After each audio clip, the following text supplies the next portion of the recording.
So our final problem with solving fractional equations appears to be the most complicated. Again, I'm going to skip right to the solving side rather than worrying about how to combine the fractions on the left, because we're going to take care of this in one step. We're going to look, first let me copy this problem over, 2x minus 6 minus 3 over x squared minus 6x plus 9 equals x minus 2 over 3x minus 9. Well, we're going to go ahead and look for the least common denominator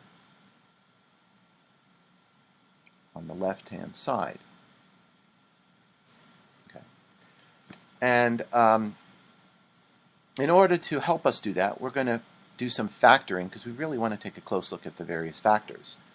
So 2x minus 6 is the same thing as 2 times x minus 3. X squared minus 6x plus 9 you should recognize as being the same thing as x minus 3 squared. Okay, if you don't believe that, use FOIL or Punnett square and multiply it out to convince yourself of that. And then we're also going to factor the right-hand side to get 3 times x minus 3. Okay. Now, we could determine the lowest common denominator on the left-hand side now. It's got to be x minus 3 squared times 2. So the least common denominator on the left-hand side is 2 times x minus 3 squared. And you can see that to get to the least common denominator, we'd have to multiply this denominator by x minus 3 and this denominator here by 2. But we've got another problem, which is that when we multiply through by our common factor, we want to multiply both sides of the equation by that factor. And we've got a unique factor on the right that is not on the left, which is the factor number 3. So in order to clear all fractions off both sides of the equation, we actually have to now do something that would be the least common denominator on both the left-hand side and the right-hand side. And what that is in this case is 2 times x minus 3 squared times 3.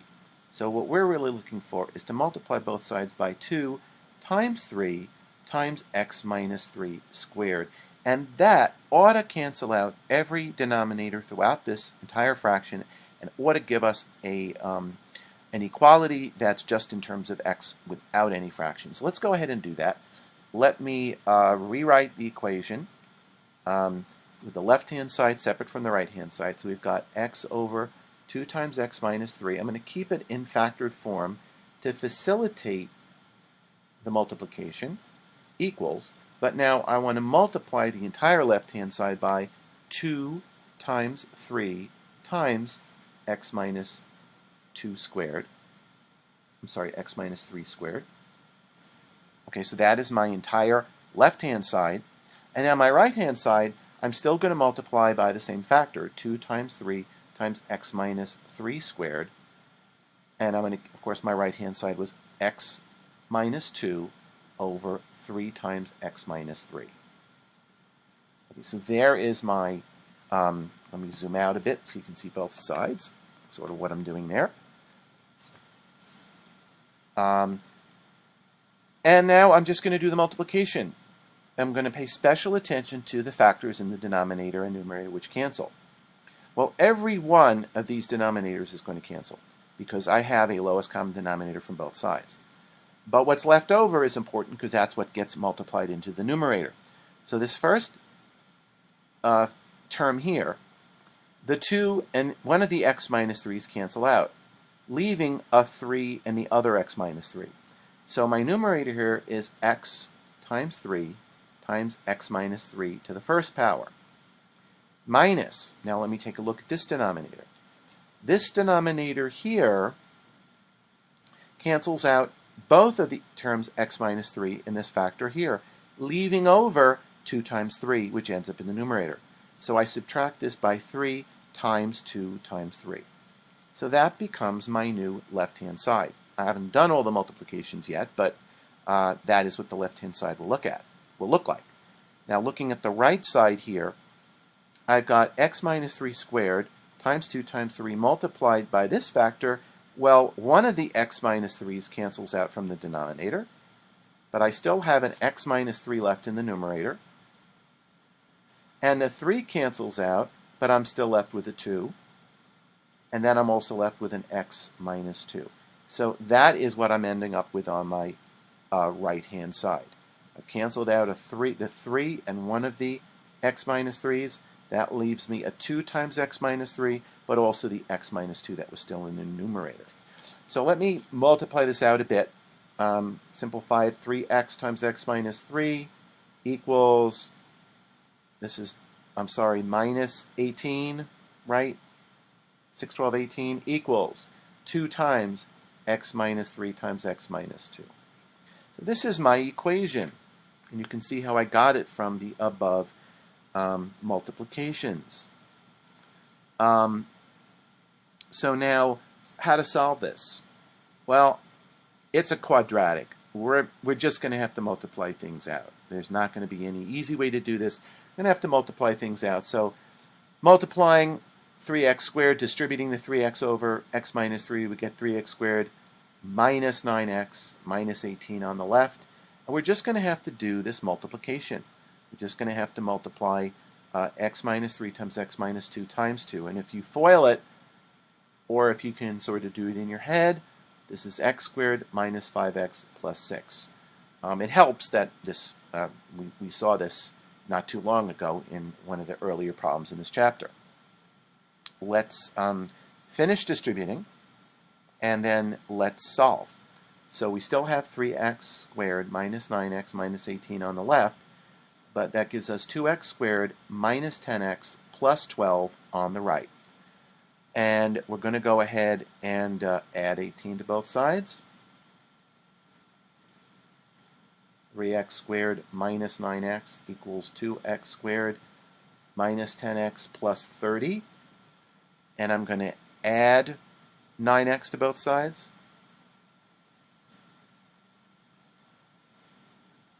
Which gives me 2x squared minus x plus 30 equals 3x squared.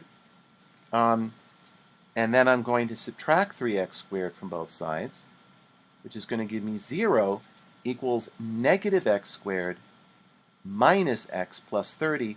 But what I like to do is I like to change all the negatives into positives because I really like to deal with a positive sign for x squared.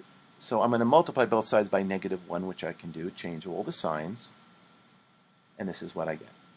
X squared plus x minus 30 equals 0. This does not look factorable to me at first glance. So let's go ahead and let us, well actually, maybe I spoke too soon. It is factorable, okay? It just took me a moment to see it. Again, we're looking for two numbers whose product is negative 30, but whose sum is positive 1. And we've got two numbers like that, don't we? We've got 6 and negative 5. Multiplied together, negative 6 plus negative 5 gives us negative 30, but added together gives us just x. So I spoke too soon. We can factor this. And our factors, if we set each one of them equal to 0, gives us two possible solutions. I say possible solutions. X equals negative 6, and x equals 5. We need to test both of these solutions in the original equation to determine whether both, one, or none of them actually will solve the original equation. So let me go ahead and rewrite that equation down here,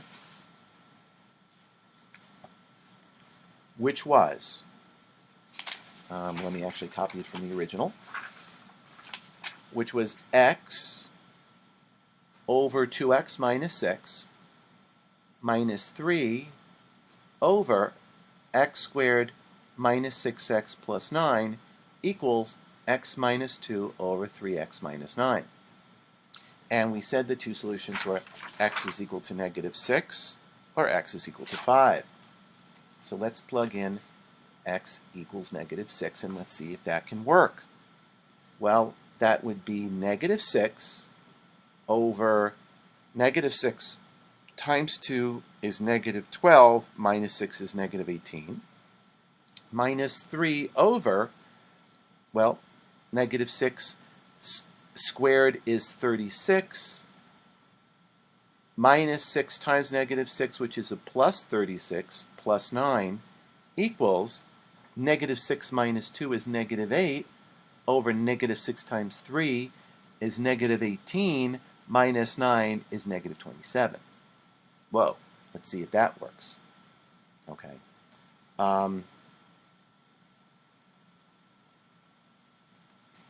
So this is the same thing as 1/3 minus 36 plus 36 plus 9 is 6 and 6 is 12, plus 9 is 21, 3, 6, 7, 8, 81. This is minus 3 over 81 equals, and this is the lowest terms already, 8 27ths. And two negatives cancel out, dividing one negative by another gives you negative. Well, let's see if this works. In order to get this, to check this out, we've got to make them all the same denominator, which means we've got to multiply 9 and 9 here. I'm sorry, actually more than that. We've got to multiply 27 and 27 here. Okay, 81 is the lowest common denominator of all three denominators. So this gives us 27 over 81 minus 3 over 81 equals, and in order to get this as a common denominator, we've got to multiply by 3 over 3. This gives us 24 over 81. And let's see, is 27 over 81 minus 3 over 81 equal to 24 over 81? Yep, it is. So we've confirmed x equals 6 is x equals negative 6 is an answer. Let's look at our second answer. Potential solution is x equals 5. Let's go ahead and substitute that in now. So we've got x over 2x minus 6 minus 3 over x squared minus 6x plus 9 equals x over 2 minus 3x minus 9. Let's now plug in x equals 5. That would give us 5 over 2 times 5 is 10 minus 6 is 4 minus 3 over, well, let's see if we can do this in our head. 5 squared is 25 minus 30, which would give us negative 5, plus 9, which would give us 4. And then finally, 5 minus 2 is 3, and 5 times 3 is 15, minus 9 is 6. So is this true? Is 5/4 minus 3/4 equal to 3/6? Well, 3/6 is 1/2, and 5/4 minus 3/4 is 2/4. Is 2/4 equal to 1/2? Yes, it is. So we have confirmed that x equals negative 6 is a solution as well, and those are our two solutions to this equation.